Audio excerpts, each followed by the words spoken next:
do not work for us, we the people. We the people are working for them. We don't need a gold standard. We are the value to the Federal Reserve note. We can give value to our United States currency.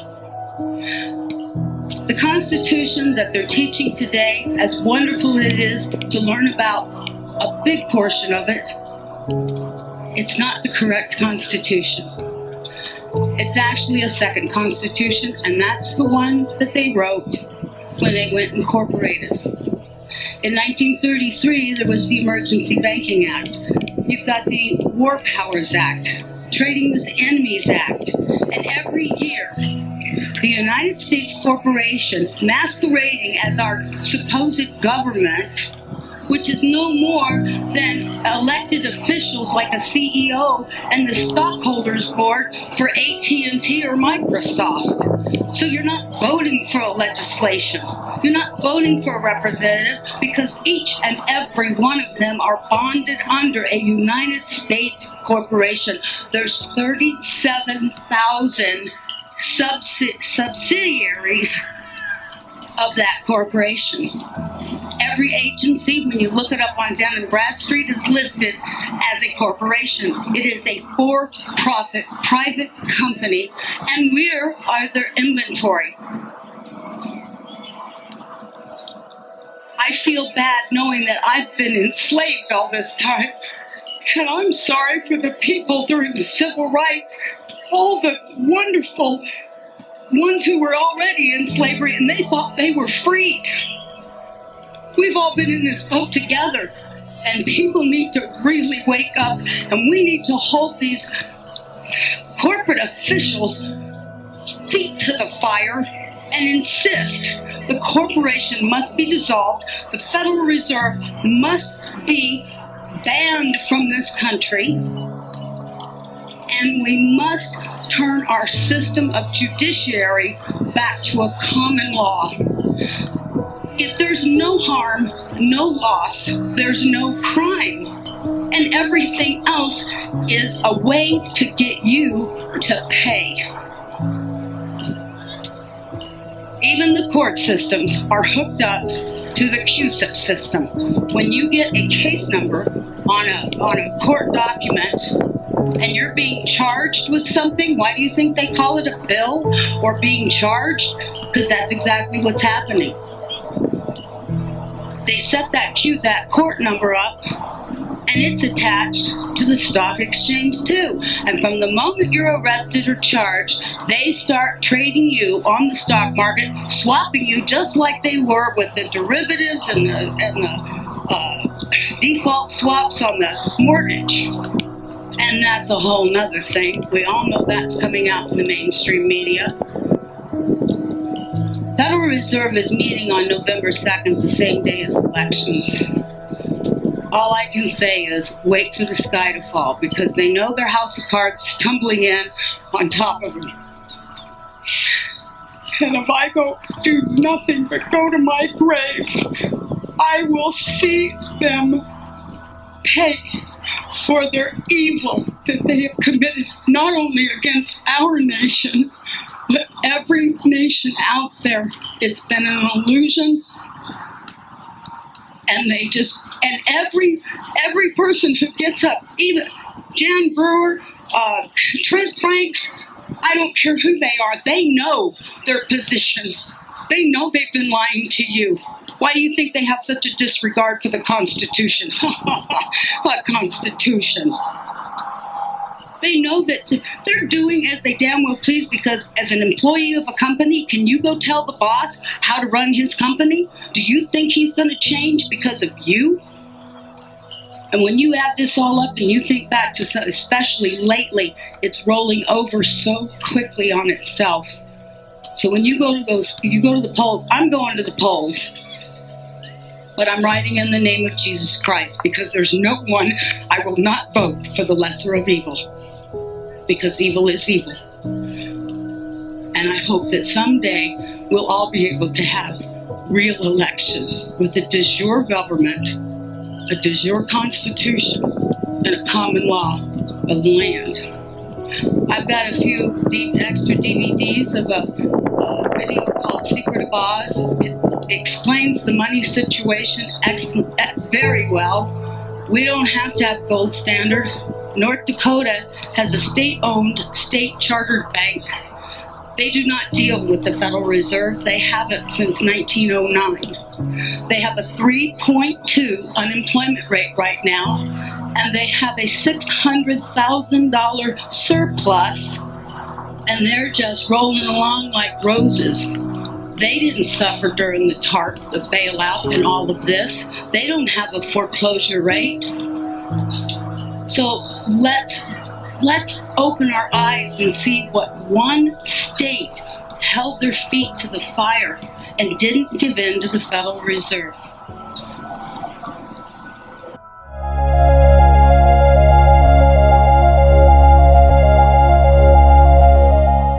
But imagine that those documents were stolen, lost, destroyed, or disowned by the issuing authority. Or imagine that the issuing authority, a country, a state, a government agency, itself disappeared. Imagine if a government or a supposed alleged authority, which has no inherent authority other than the authority that we give it, imagine if they tried to steal our natural, inherently free will rights to travel anywhere we please as long as we have the 2 feet and the 2 legs to be able to carry us there. Imagine if we could do that without having to buy our permission back from an alleged authority that I did not elect, mind you, nor do I consent to being governed by. And what if you'd never had a birth certificate, a passport, a national ID card, a driver's license? Nothing to prove that you are you. What would you do? For more than 1 billion people, this is their situation every day. Let me repeat that. 1 billion of our fellow global citizens are unable to prove their identity because they lack any recognized ID. That's 1/7 of the world's population. That means that 1 in 7 people have no way of proving who they are outside of their local communities. In effect, they are invisible. Now, the ability to prove who you are with certainty and in a manner that's recognized and trusted by institutions and by governments is a fundamental prerequisite to accessing even the most basic services. If you can't prove who you are, you have limited access to healthcare, to education, to other social programs. Your ability to move across borders, to vote, to enroll in school, to access a bank account is limited or non-existent. What's more, women and children are at a greater risk of being victims of human trafficking. So whatever is your most urgent concern, refugees, economic inequality, human trafficking, financial inclusion, universal health care, global education, I could go on. Whatever it is, you care about identity. Indeed, the UN estimates that 10 of the 17 Sustainable Development Goals cannot be met without first closing the identity gap. Even more fundamentally, identity is a human right. Article 6 of the Universal Declaration of Human Rights reads, "Everyone has the right to recognition everywhere as a person before the law." Let me stress that. Everyone, everywhere. Here's the rub. With opportunity comes danger. Digital identity systems have to be thoughtfully designed and carefully implemented. If not, they can be more dangerous than no identity at all. And there are 2 distinct and equally important risks that I want to flag today. First, there's the risk of misuse. There is also the risk of misuse. At the most basic, there's the risk of exclusion as these systems become more and more embedded in our daily lives. If somebody doesn't have a way of proving who they are, as more and more services require that proof of identity, there's a greater and greater risk that they're cut off from the services that they need. Leaving people behind, that's an instance of misuse. And we already have examples of just how dangerous this can be. For example, the Aadhaar program is now estimated to cover 88% of India's 1.3 billion citizens. As Aadhaar was rolled out, there were reports of people starving because they were unable to get the food subsidies they had previously claimed. What happened? Proof of identity was made a requirement for this food program. So people who didn't register or couldn't register for the ID system were suddenly unable to claim their food benefits. And they starved. That's a tragedy. It's a tragedy of misuse. So here we go. Said it right there, plain as day. If you don't get on board with this, what's coming, you will be left behind. Whether it be food, money, whatever it may be, you will be left behind if you do not participate in this new digital era, digital ID 2020, and other things that are coming that are in the works. You're going to be left behind.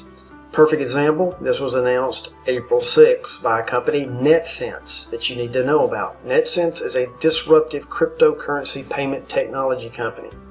They specialize in digital currency. NetSense jumped into action as soon as it learned of the plans that the United States Congress made to legislate for the U.S. Federal Reserve digital currency as part of two different versions of the COVID-19 stimulus bill.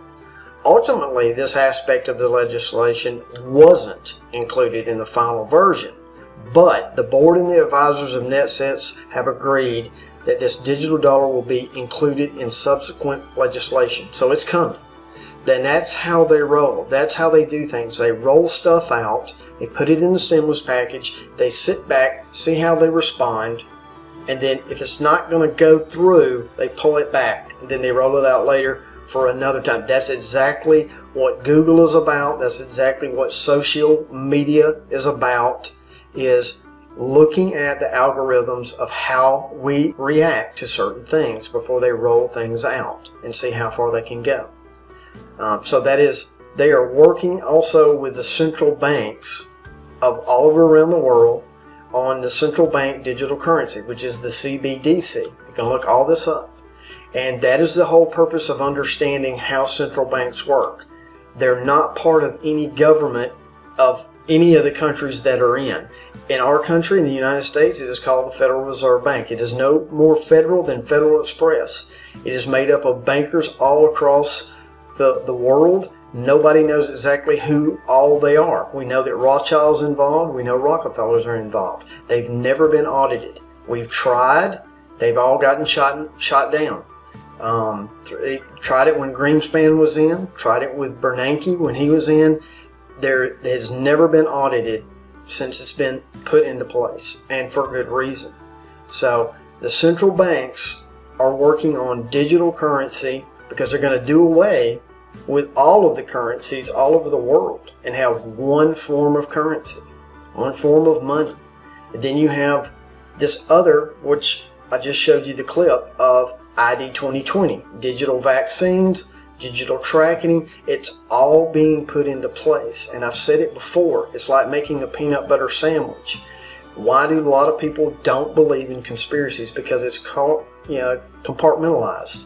Some people are working on the peanut butter, some people are working on the jelly, and some people are working on the bread, but they're not connecting the dots. Only the people at the top looking down connect the dots of what they're building. They're building a peanut butter jelly sandwich. They're building a new world order. One world for money, one world for government, and one world for religion. So stay tuned for the next part. We'll pick up right here where we left off. You can watch it. I will leave any intros and stuff out so that you can watch it in a consecutive style. And so again, my name is Cullen Smith. This is Lifting the Veil. You can find all of my full books, presentations, videos, films, articles, posts at patreon.com/liftingtheveil. And there is also a ton of exclusive content, and I will leave the cited reference links in the description down below.